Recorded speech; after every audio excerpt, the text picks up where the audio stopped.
Afternoon keynote speaker is Dr. Ramdass. Dr. Ramdass is a member of the Senior Executive Service since 2009, and he serves as the Principal Deputy Assistant Secretary of Defense for Industrial Base Policy. In this role, Dr. Ramdass leads and supports the Department of Defense's efforts to develop and maintain the U.S. Defense Industrial Base to ensure a secure supply of materials critical to national security. He assumed his current position in March 2024. He served over 12 years on active duty, first enlisted, and then as an aviation warrant officer in logistics, maintenance, and training positions. He holds a PhD in public administration from Auburn, MS in aeronautics from Embry, and a BS in aeronautics from Embry-Riddle Aeronautical University. So please welcome Dr. Ramdass.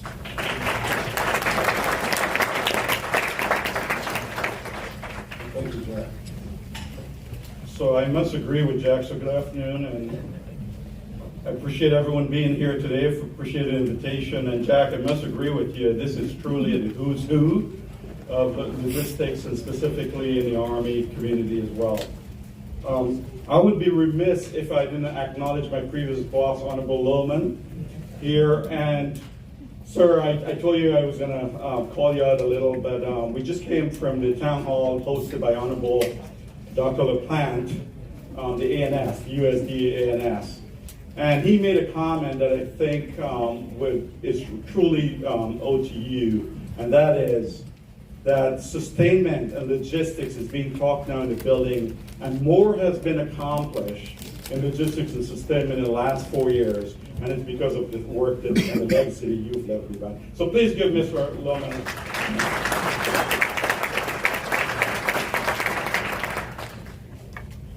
And I really appreciate the invitation from AUSA and Dan Bedetti. I don't see Dan anywhere, but Dan was pushing to, there he is, and asked me to come talk here.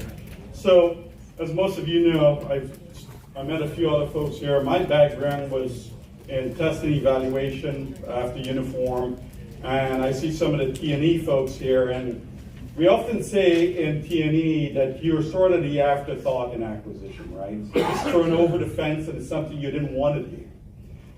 Sustainment and logistics, we probably can say, right, I see a lot of heads going, is often an afterthought in the building, and it's traded off where we shouldn't be, and we are left holding the bag in the long run. What I'm going to talk a little about today is tied to sustainment, but I want you to begin to think and change your mindset. Where we used to have this thought of thinking of factory to foxhole, we really need to start to think mine to foxhole. So I want you to keep that from a life cycle perspective and think of how it affects you and what you're doing as it relates to weapon systems. But I'd like to start today with a simple reflection. Some of you might have heard DSD Hicks over the summer use this example, but I think it's apt in this case as well. And it goes sort of like this. At this pivotal moment, I'm reminded of President Franklin Roosevelt's call to our nation to recast our thinking about national protection. Today, we observe parallels to that historical context. In 1940, the United States was not yet engaged in war, where tensions were rising. President Roosevelt recognized that technological and operational advancements were transforming the nature of warfare, and he understood that the American industrial base needed to accelerate its response. He noted that one belligerent power appears to have weekly production capacity far greater than that of its opponents. During this time, President Roosevelt challenged us to produce 50,000 aircraft, in stark contrast to the fewer than 2,000 we had constructed annually. He faced skepticism regarding budget constraints, labor shortages, supply chain issues, and the capabilities of adversaries that threaten to outpace U.S. production. Think about what I just said, and think about it parallels to today. What distinguishes our current situation is that we are preparing and planning proactively. Rather than merely reacting, we're taking initiatives to improve our processes and procurement cycles Are we going to collaboratively with all branches of service? John, pull up the. So for many of you, you've heard of industrial base policy, but many of you probably interacted with it at a DASD level. A couple of years ago, it was elevated to an ASD ship, and you can see at the top, Industrial Base Resiliency Office of Small. That's the 4 focus area. We really cover a very broad and very complex array of things, right? And I'll mention some of that here as we go along. In FY25, in terms of being a little proactive, our budget included plans for key investments to support each national defense industrial strategy priority. For example, $2.5 billion in microelectronics, $369 million for casting and forging, $243 million for kinetic capabilities, $4 billion to strengthen the submarine industrial base, $29.8 billion for munitions. But a key question remains, are we doing it fast enough? Are we doing it at scale? Or can we produce at scale?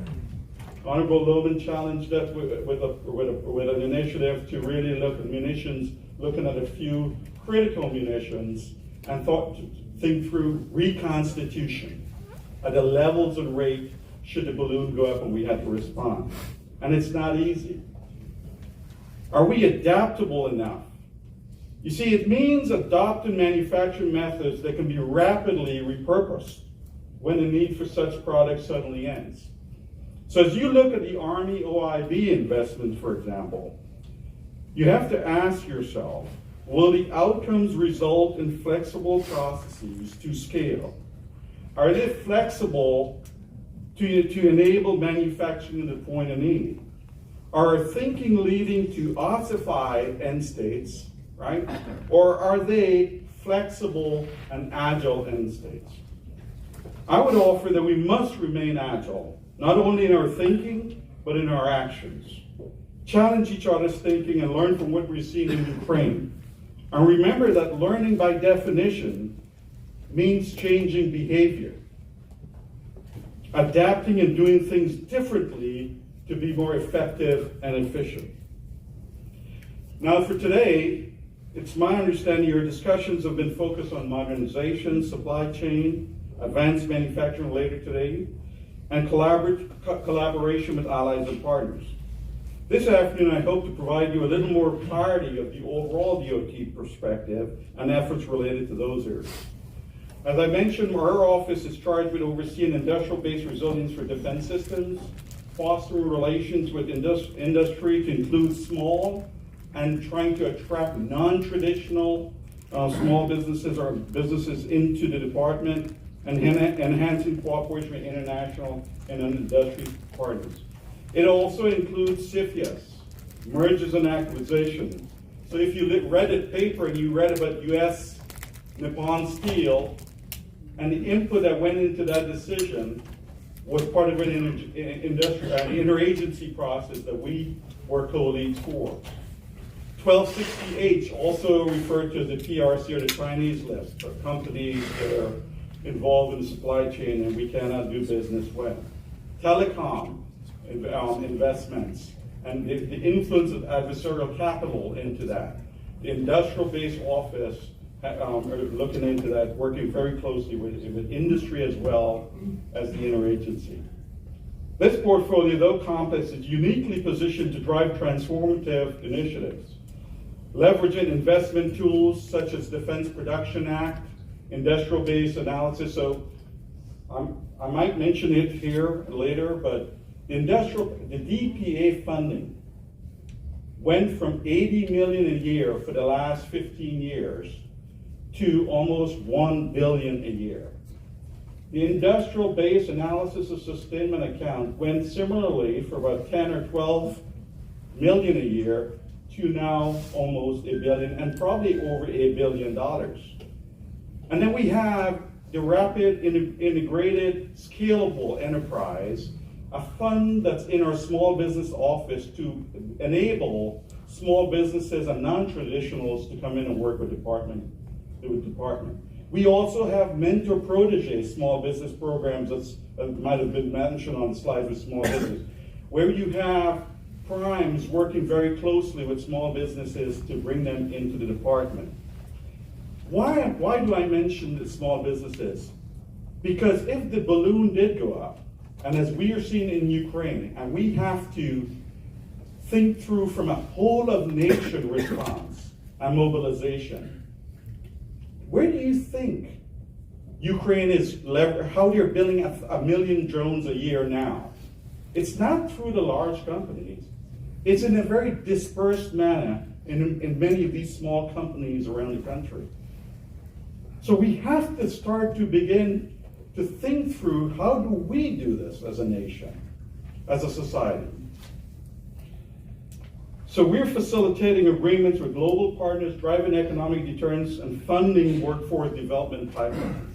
In essence, these endeavors are critical to bolstering the U.S. defense industrial base and underpin our National Defense Industrial Strategy, or NDIS, and the recently released NDIS implementation plan. The NDIS, released earlier this year, articulates a vision for fully modernized, yes, thank you, John, industrial ecosystem, or re-energized U.S. manufacturing sector. Is it perfect? Absolutely not. But does it start to focus us and give us a common operating picture and start to see some of the challenges, start to see the investments and alignment to that? It absolutely does. And as a learning organization, what we will do is look at that, and based upon the changing conditions of the environment, we will refine it as we go forward. That's what the NDIS implementation plan will be, a living document that we will adjust. And I can't talk much about it, but someone's going to ask me a question, how are you going to measure success?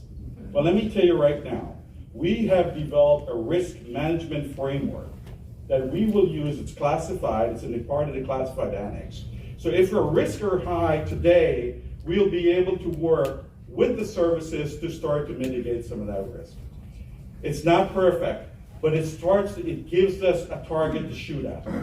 It gives us something to start to work with, and that's what we're doing.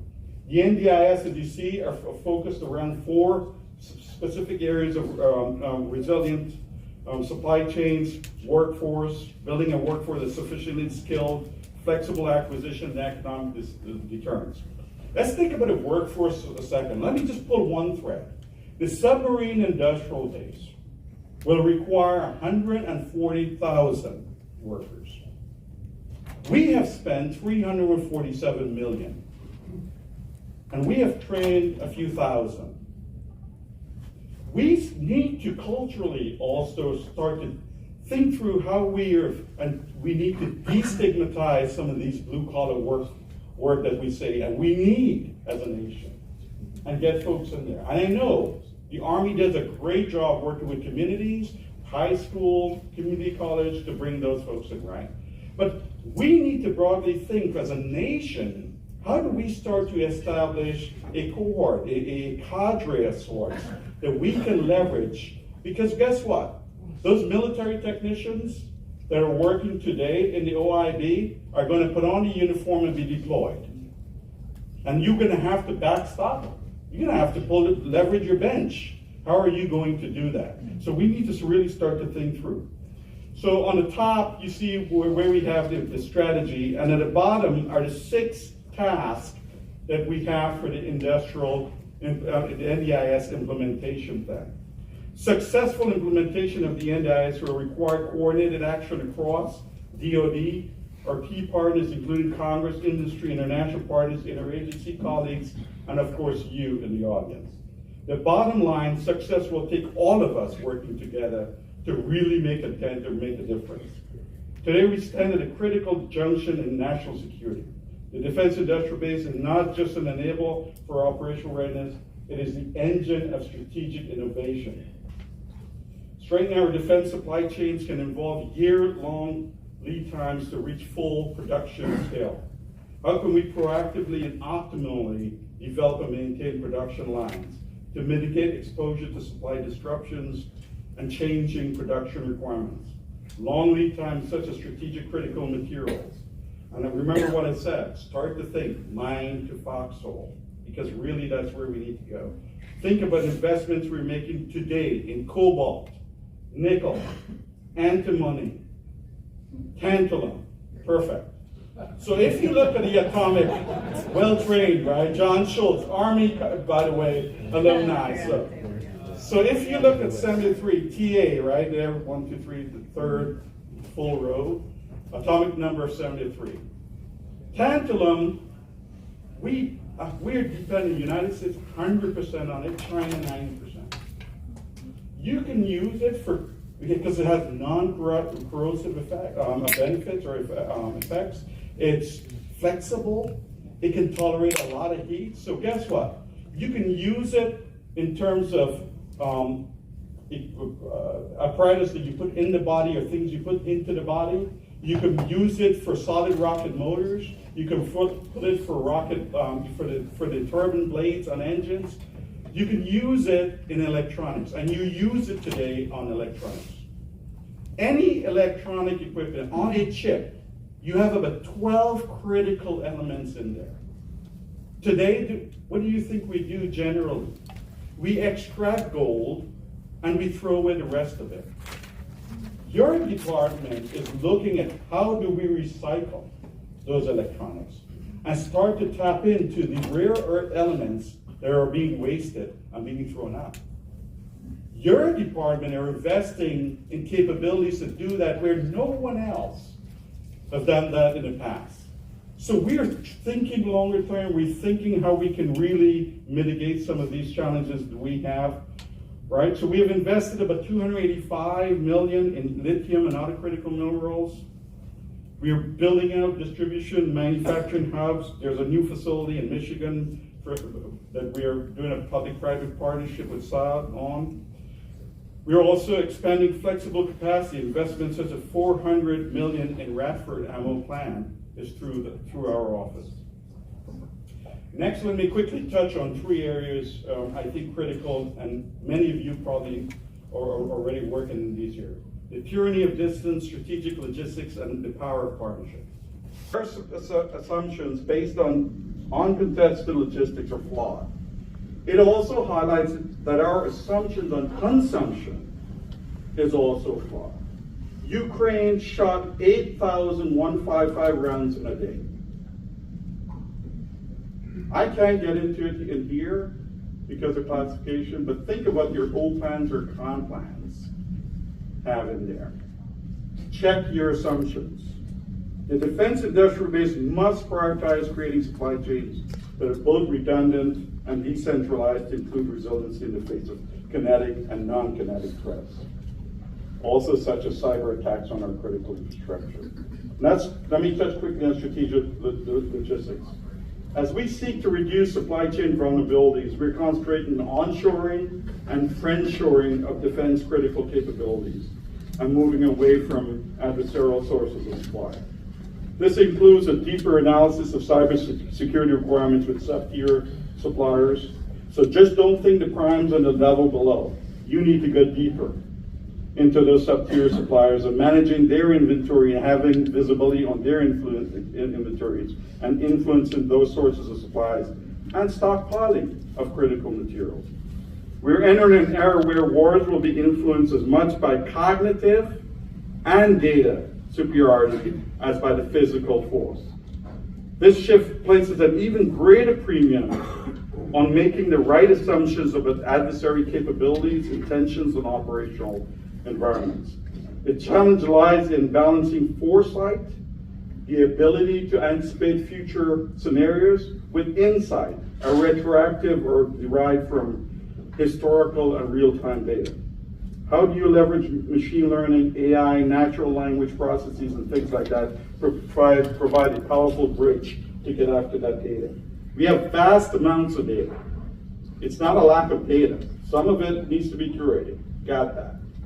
It's how we apply the tools to get after that data. And finally, the power of partnerships. International industry partners are critical to strengthening our industrial base and addressing shared security challenges. Collaboration with industry through mechanisms such as the Defense Industrial Base Consortium, John, go back to, I think it was the first slide that might have had a QR code. Pretty much fills the entire life cycle of the app. The cost to get in is about $200. There's no ceiling to it. It's a white paper, and you can get things on there in 45 days. Huge. We have done about 130 of these projects already, or we're working on 130. I think we've done like 50 or 60 already on through the OTA. It's making a difference, okay? And I don't take credit for that. I've just been in the job for 10 months. It's the folks who were in IBP and leaning forward that get after that's making the difference. We have Apex accelerators out of our small business and numerous other DOD programs to allow partnering with and enable industry to produce needed capabilities at speed and scale. And to enhance international partnerships, we work through our security of supply agreements to ensure access to critical materials and technology even during crisis. As I mentioned earlier, the partnership for Indo-Pacific Industrial Resilience, PIPER, highlights the importance of working with allies or enhance industrial capability in the Indo-Pacific region, bolstering that regional resiliency and enabling interoperability. PIPER will serve as an umbrella or a platform for us to get after the supply chain and get some of the authorities that we'll need should the balloon go up. Member nations are developing work streams to enable coordinating and intentional action in support of enhanced global industrial-based resiliency, and it exemplifies the notion of co-production, co-sustainment, co-everything, as Honorable LaPlante would say.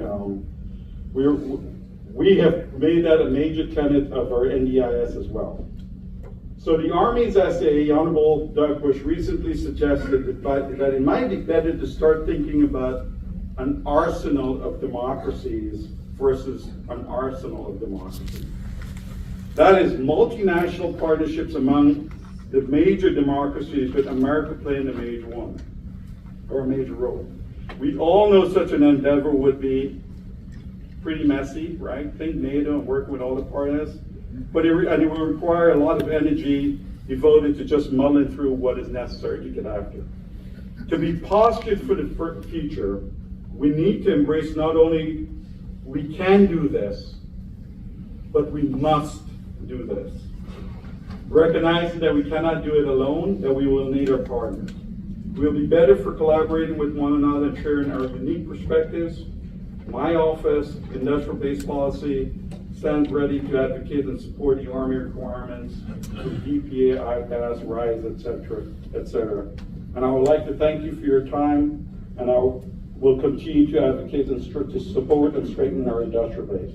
I look forward to your questions.